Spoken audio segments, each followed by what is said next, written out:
ज्यादा मुझे दुखी किया ये भारतीय जनता पार्टी का स्टैंड। 1 महीना लगा उनको संवेदनाएं प्रकट करने में, 1 महीना पूरा। मोहन भाई की मृत्यु पर संवेदनाएं को प्रकट करने में 1 महीना लगा। और ज्ञान बांट रहे हैं।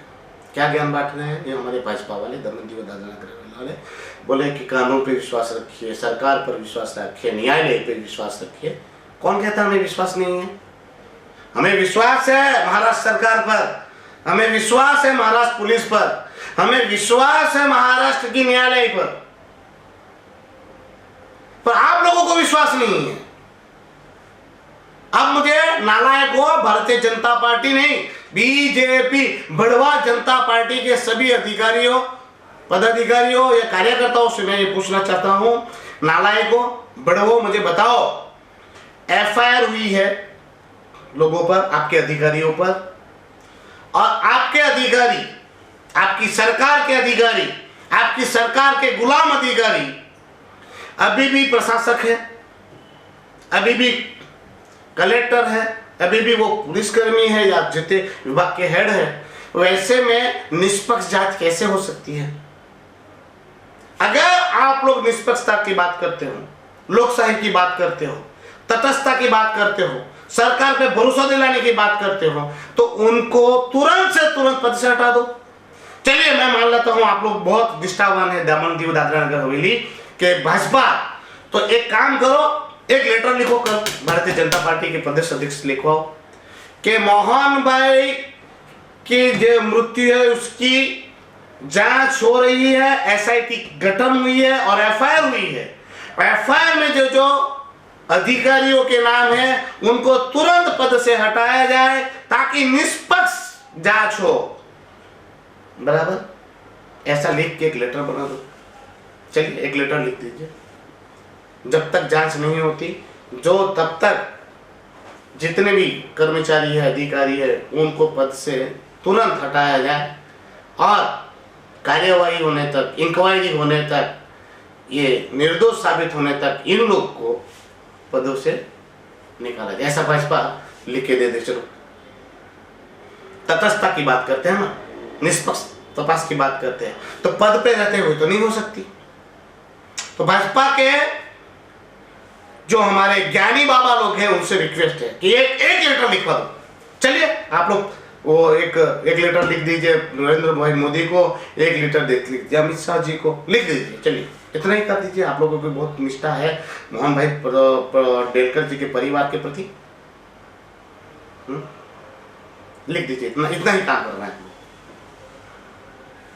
वो होगा। इस बार एक फायदा जरूर हुआ, जनता के सामने सारे लोगों के चेहरे बेनकाब हो गए। यही भारतीय जनता पार्टी के लोग बार बार लोगों को कहते थे कि हमारी साहब सुनता नहीं, तब देख लिया। अब ये लोग साहब की सुनकर कितना घर, दुकान, मकान खुलाने के लिए निकल पड़े थे। निकल पड़े ना, मतलब यही है लोग, ये प्रशासक प्रफुल्ल पटेल से अच्छा रहकर अपना काम करवा रहे हैं। यहाँ लालू पटेल भी करवा रहे हैं, क्योंकि देख लीजिए आपका सांसद लालू भाई पटेल कभी पार्लियामेंट में बोला क्या है बात? जब पूरे देश के पार्लियामेंट के सदस्यों ने वहां पर आवाज उठाई, क्या लालू भाई ने आवाज उठाई अभी तक? उनको भी बोलवा दीजिए पार्लियामेंट में कि भाई वो लक्षद्वीप वाला भी सांसद बोला हमारी ये है वो फलाना ढिमका, तो ये हमारे लालू भाई से भी एक रिक्वेस्ट करवा दीजिए वहां पार्लियामेंट में कि भाई जब तक वहां पे एफआईआर हुई है, उन दोषी जब तक निर्दोष नहीं साबित होते तब तक इनसे पद से उनको हटाया जाए। बोलेगा अपना लालिया। सिर्फ भाजपा पार्टी के लोगों को भी अब जनरल पब्लिक को भी समझना चाहिए कि ये लोग दो मुंह वाले सांप है। एक तरफ प्रशासक की बुराई करते रहते हैं ताकि इनके पास कोई जाए ना, मगर पर्सनल काम अपने अपने करवाते रहते हैं, और जब जरूरत पड़ती है तो प्रशासक के साथ में खड़े हो जाते हैं। अभी सपोर्ट में जैसे आप लोगों ने देखा, फिर भी उनको उनकी औकात दमन की जनता ने, दीव की जनता ने और दादरा नगर हवेली की जनता ने दिखाई। उसके लिए मैं नमन करता हूं और धन्यवाद करता हूं कि दमन दीव के सारे लोगों ने दमन बंद में जितना भी सहयोग दिया, जैसा भी सहयोग दिया, उसके लिए मैं आपको कोटि कोटि वंदन करता हूं। पर एक बात मैं दमन की जनता से भी कहना चाहता हूं, वहां पर हजारों की संख्या में लोग इकट्ठा हुए 144 में, फिर भी केस नहीं हुआ। दमन में मुझ पर 151 करके डाल दिया गया, एक बार नहीं बार बार डाल दिया गया। क्यों? फर्क क्या है? सेल्वास में नहीं आदमियों पे केस हुआ, मुझ पे केस हुआ, क्यों? क्योंकि वहां के लोग जागरूक है, वहां के लोग शेर है, बहनें शेरनी है। और यहां पर हम क्या है? क्या है? तुम लोग सोचो, तुम लोग क्या हो?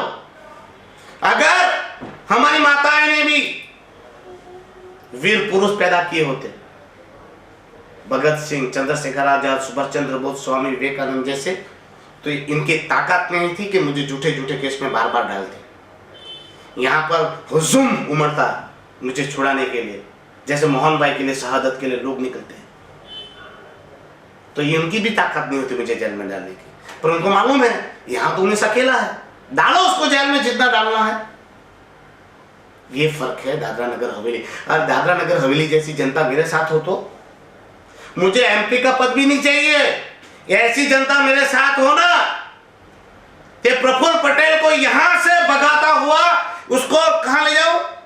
हिम्मत नगर उसके घर में डाल के आओ।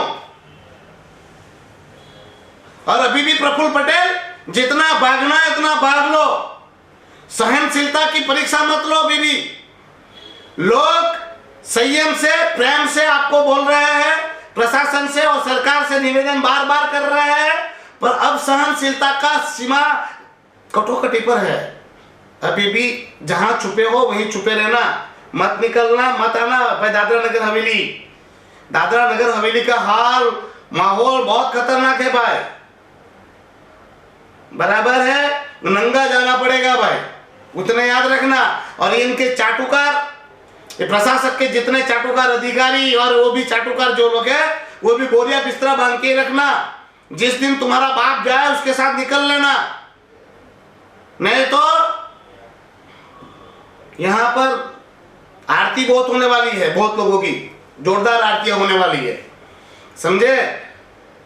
और जिसको बहुत खुजली हो और चर्बी हो, उनको मैं चुनौती के साथ कह रहा हूं, 7-7 दिन का पदों पे से इस्तीफा देके थोड़ा दादरा नगर हवेली या दमन में घूम लेना। डरना मुझे मत डराना, मैं बेवकूफों में, पागलों में आता हूं, मुझे डर नहीं लगता है। यही कहना है कि दमन दीव की जनता भी अब दादरा नगर हवेली की जनता की तरह जागे, ताकि आप हमारे जैसे लीडर भी आप लोगों के लिए लड़े, बस यही कहना। और कल मैं कंप्लेंट जरूर करूंगा सबूतों के साथ, इस जो बातें मैंने मेरे घर की बताई। और मैं डरने वाला तो बिल्कुल नहीं हूँ। अब स्कूल ही बची है, पहले दिन मुझे 2 दिन पुलिस में रखा, आज सुबह सुबह हेल्थ वाले ने वो क्या किया, कल कोई और आएगा, स्कूल भी बेच दूंगा, स्कूल भी बेचनी पड़ी तो बेच दूंगा, स्कूल बंद कर दूंगा, बस मुझे मरना पड़ा था मर भी जाऊंगा। ये कह रहा हूं होशो आवाज में। मुझे लग रहा है अब मेरी ही शहादत की जरूरत है, और मैं ये भगवान गीता पे हाथ रख के कह रहा हूं कि मैं शहादत के लिए पूरी तरह से तैयार हूं। अब मुझे जीने का कोई इतना ज्यादा इंटरेस्ट नहीं है, बराबर है, और मुझे मरने से कोई डर नहीं लगता है। ये सीधी बात कह रहा हूं, मुझे कोई डर नहीं है, बराबर है। एक निर्दोष आदमी को गुंडा कौन बनाता है? ये सिस्टम। मुझे भी गुंडा बनाने का प्रयास मत करो। मैं बहुत सीधा इंसान हूँ, सच्चा इंसान हूँ, मुझे मत घसीटो, मुझे गुंडा मत बनाओ, बराबर है। एक सिस्टम से दुखी और हारा और तकलीफ में आदमी को इतना विवश मत करो, मत इम्तिहान लो मेरे जैसे सच्चों का, नहीं तो तेल निकाल दूंगा तुम जैसे लुच्चों का, इतना याद रखना। जय हिंद।